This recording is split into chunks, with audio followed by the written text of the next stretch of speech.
Bom, meus irmãos, hoje nós vamos começar palestra sobre Seminário de Vida no Espírito Santo. Eu quero começar esse seminário com uma palestra sobre o semeador.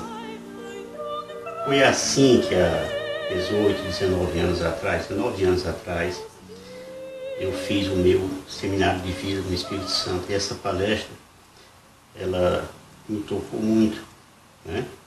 Então eu quero também passar isso para vocês. O semeador.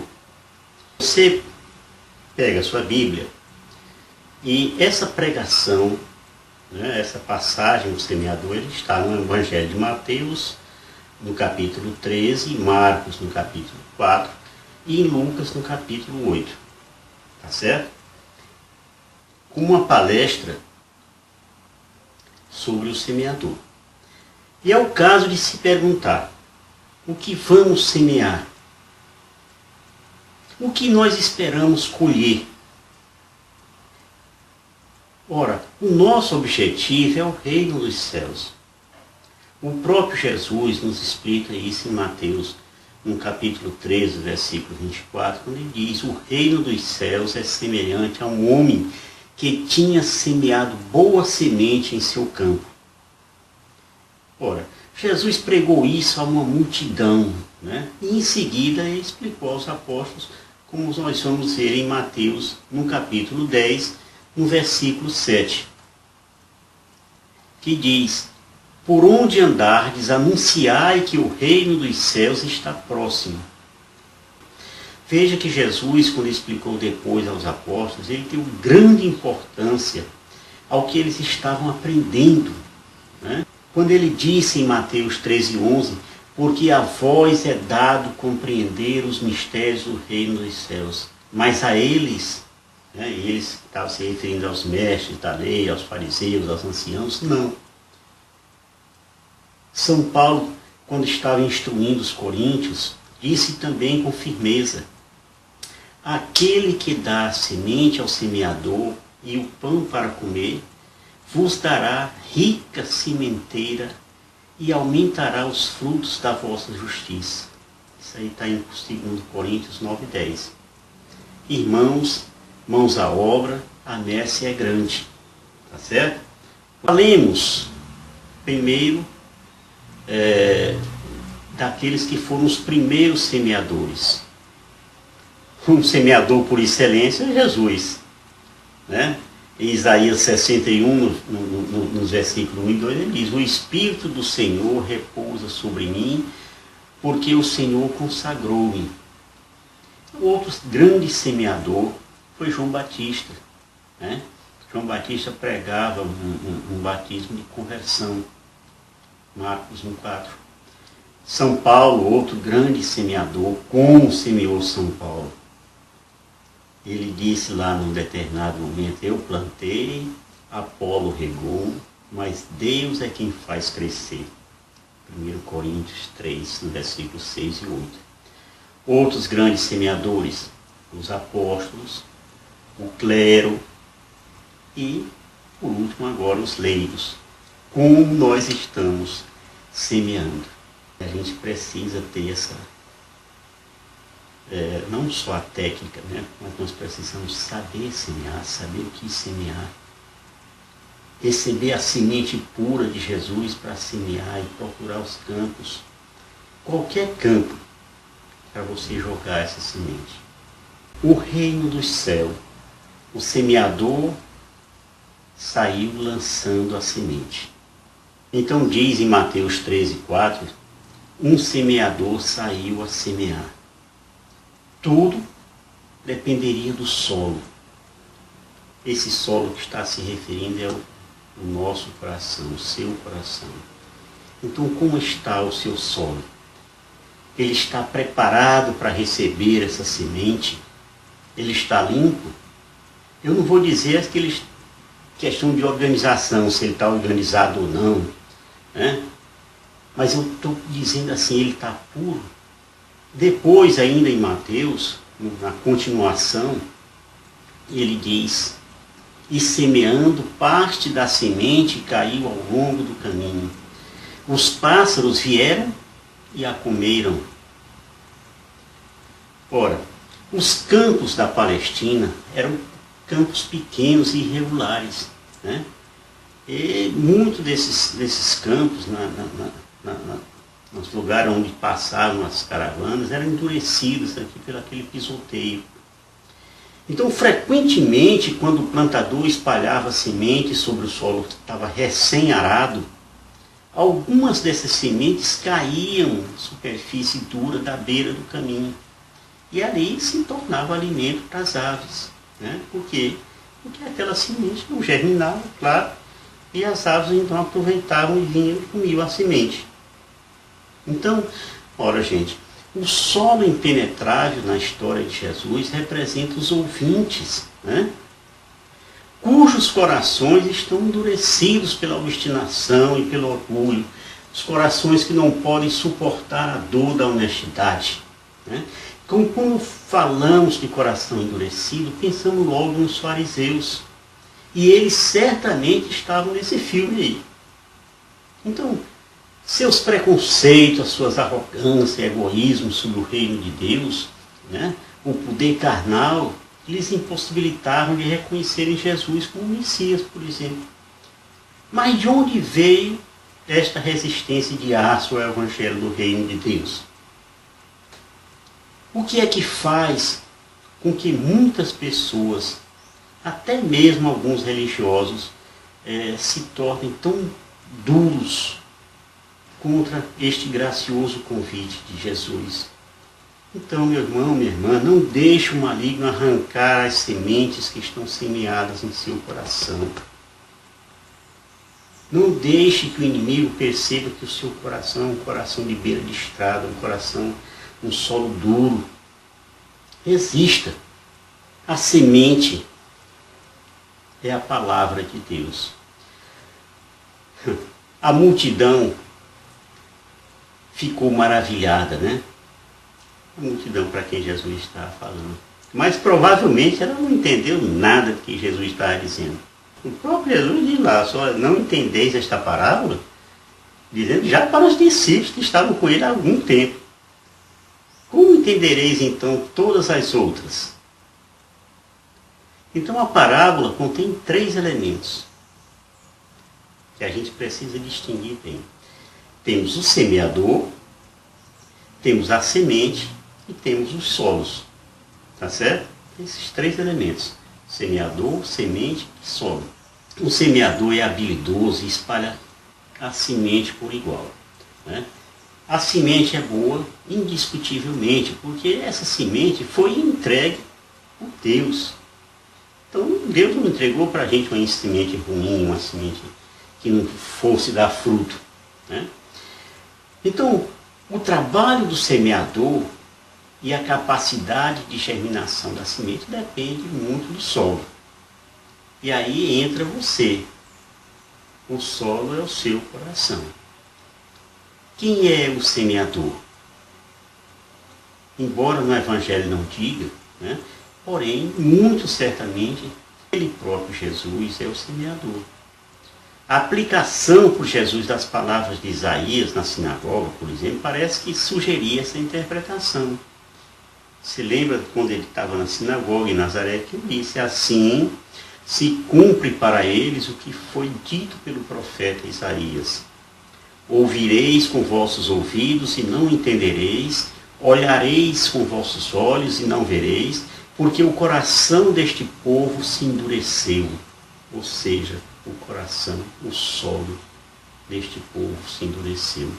Taparam seus ouvidos e fecharam seus olhos, para que seus olhos não vejam e seus ouvidos não ouçam, mas nem seu coração compreenda, para que não se convertam e eu os sare.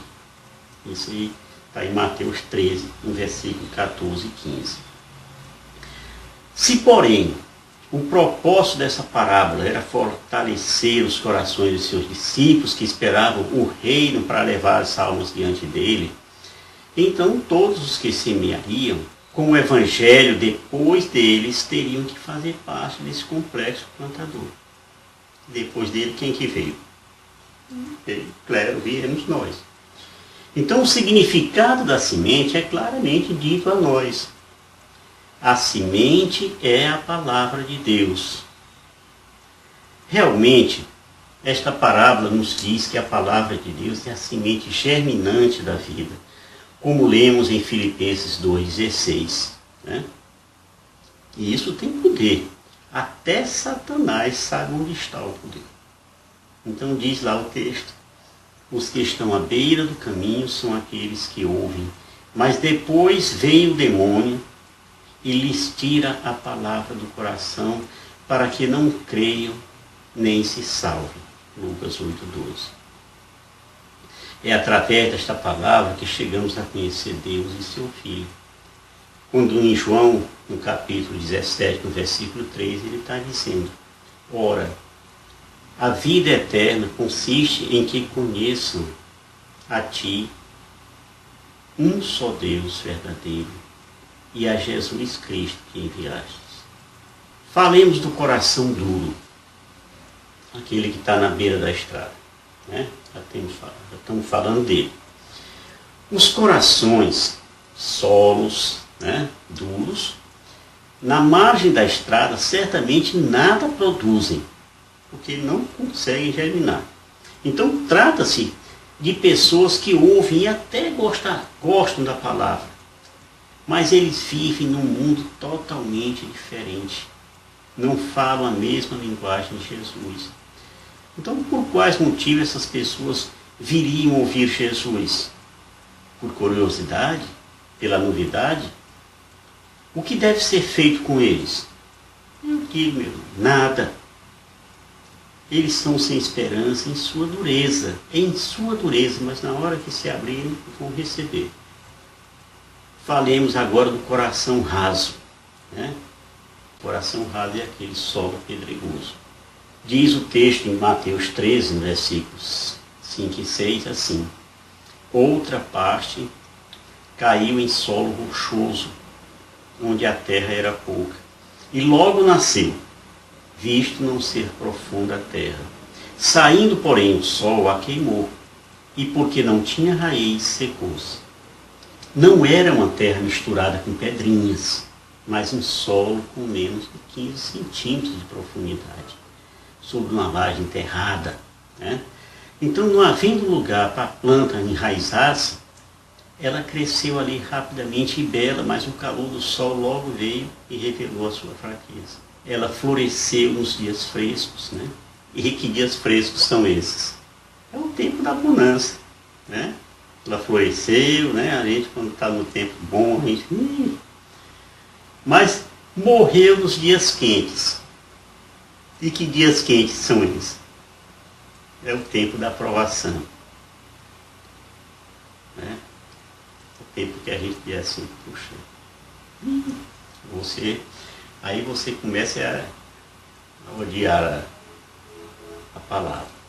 Então Jesus disse: esse solo é como o homem, né?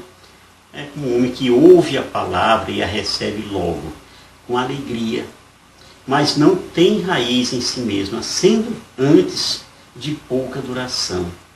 Em lhe chegando a angústia ou a perseguição por causa da palavra, logo se escandaliza. Então entendamos direitinho que o coração raso do solo pedregoso não é como o coração duro, né, do solo da beira da estrada. Existe uma diferença entre eles. Aquele da beira da estrada nem sequer germinou. O maligno veio lá e tomou. Né? O coração duro do solo pedregoso, ele chegou a germinar por um breve tempo. Então existe essa diferença.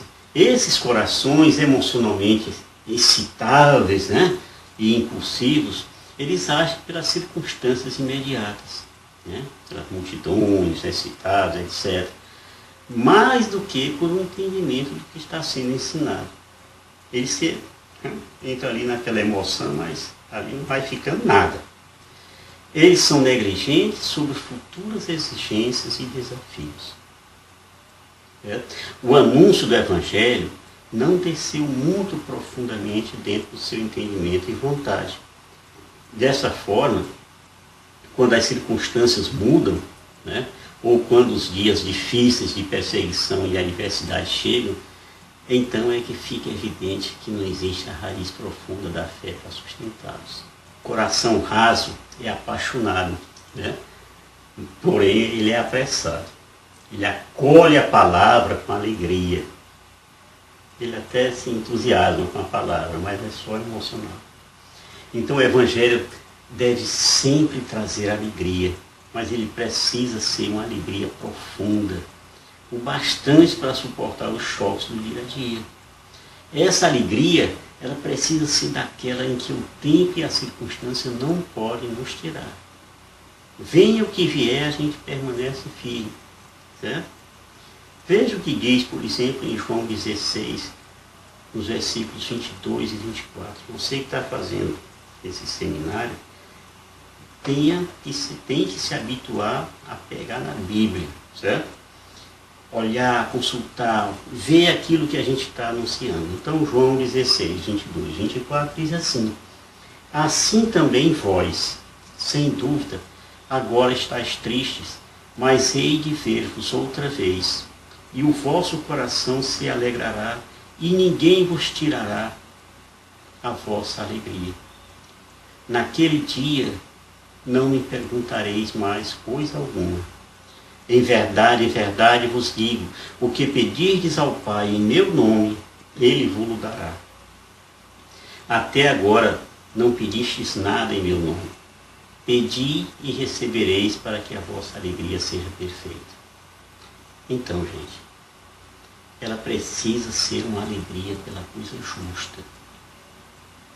Você lembra daquela passagenzinha que está em Lucas, no 10, 17, que diz assim: voltaram alegres 72, dizendo: Senhor, até os demônios se nos submetem a teu nome. E Jesus fez até uma advertênciazinha a eles, né? Então, ele precisa ser uma alegria que vê a perseguição e o sofrimento por amor de Cristo como um privilégio e uma bênção. Ainda em Lucas, no capítulo 6, versículos 22 e 23, vem dizendo isso. Bem-aventurados sereis, né, quando os homens vos odiarem, vos expulsarem, vos ultrajarem, e quando repelirem o vosso nome como infame, por causa do Filho do Homem. Alegrai-vos naquele dia e exultai, porque grande é o vosso galardão no céu. Era assim que os pais deles tratavam os profetas.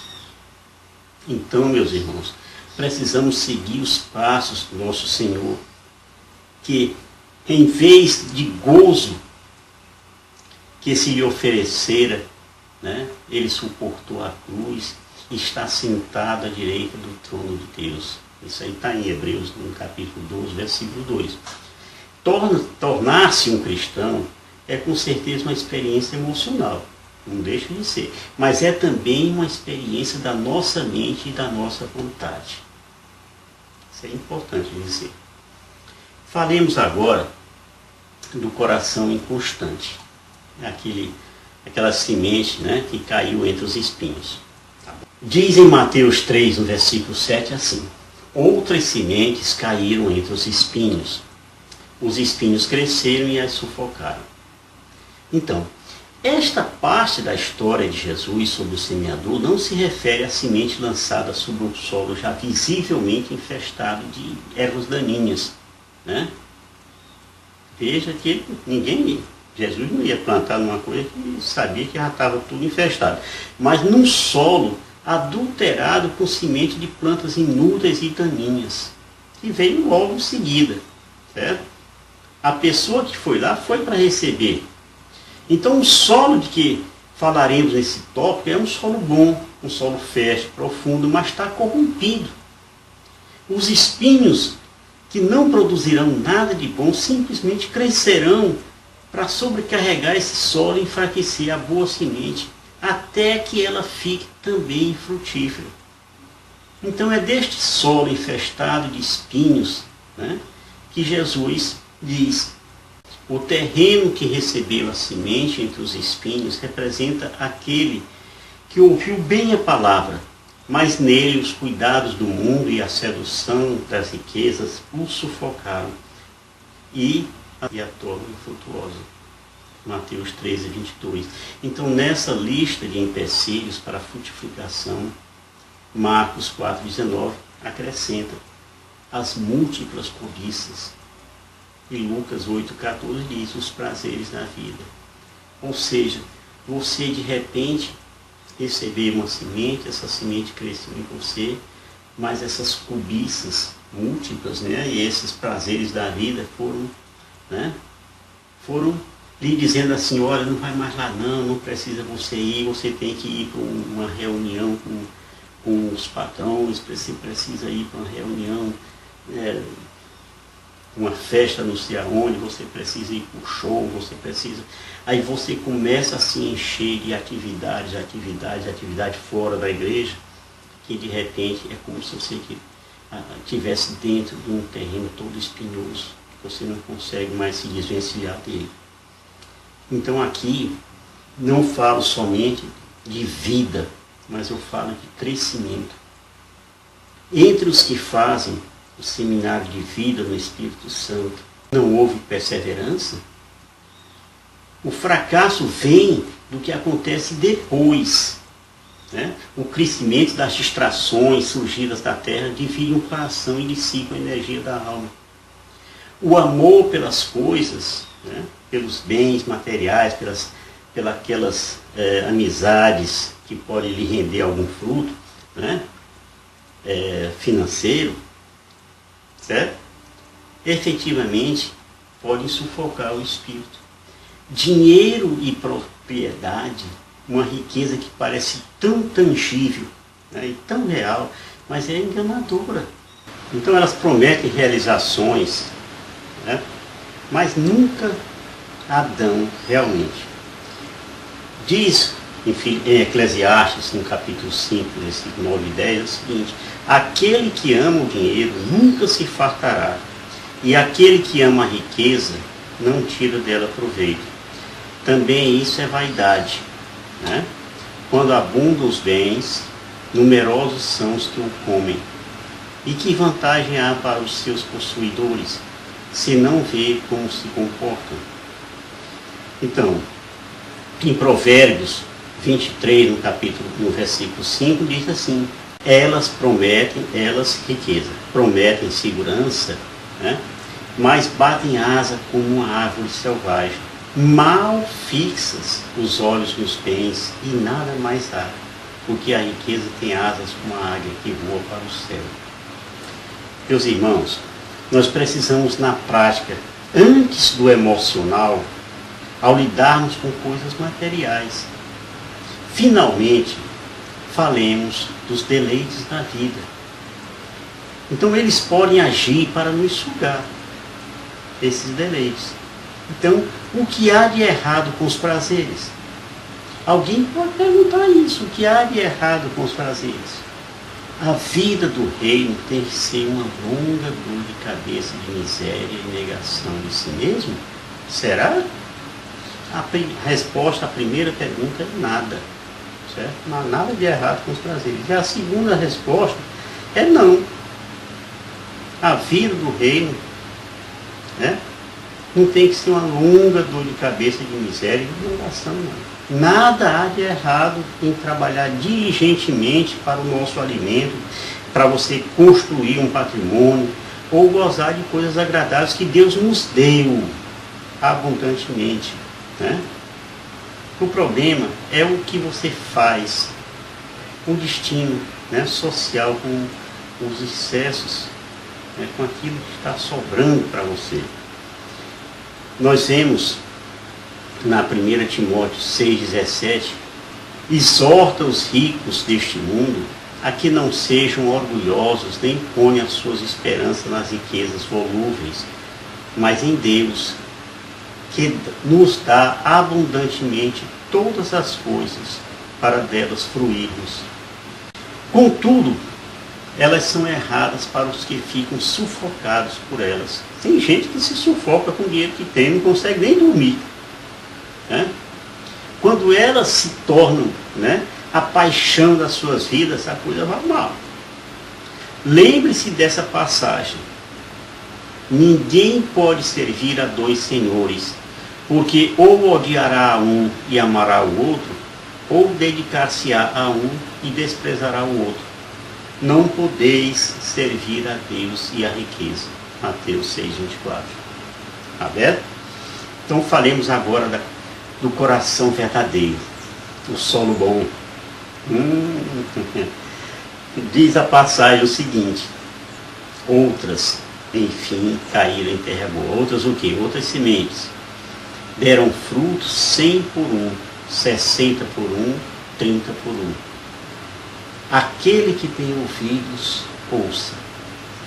Então, na sua explicação, Jesus diz: a terra boa, semeada, é aquela que ouve a palavra e a compreende e produz fruto, 100 por 1, 60 por 1, 30 por 1. Mateus 13:23.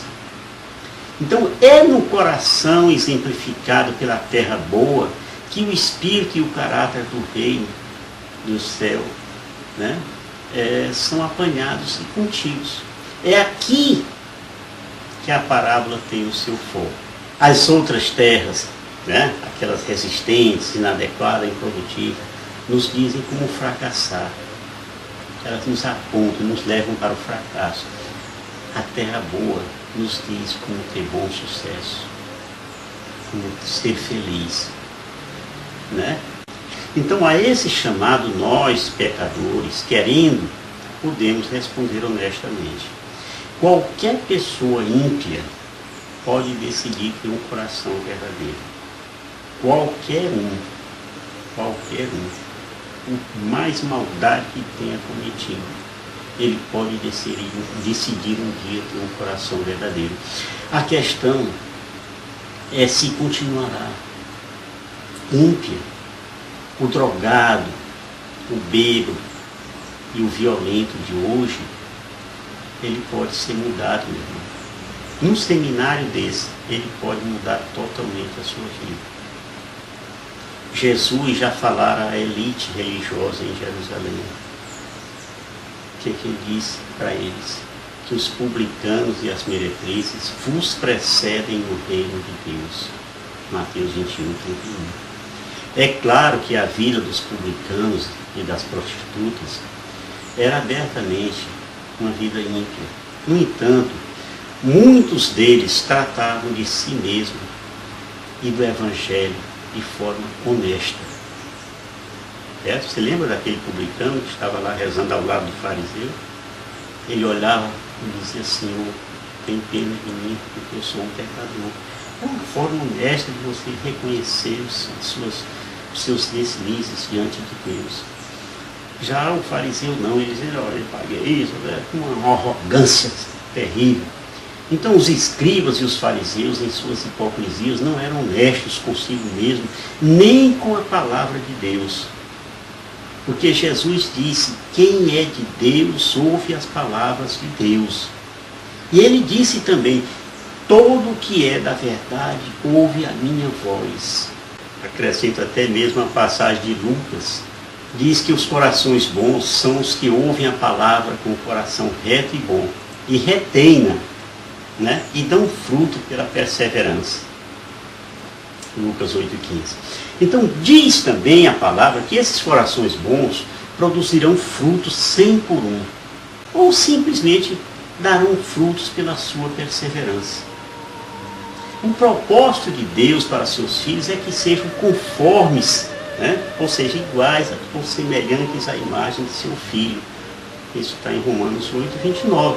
Por isso, o fruto produzido deve se referir ao menos ao fruto da vida transformada. Vou fazer uma pergunta que eu vi bem no início: como está o seu coração? Eu espero que depois dessa palestra esteja mais pronto para receber a semente. É o solo bom agora? Se ainda não é, aproveite esse seminário para a sua conversão. vale a pena. Tá bom? Shalom do Pai.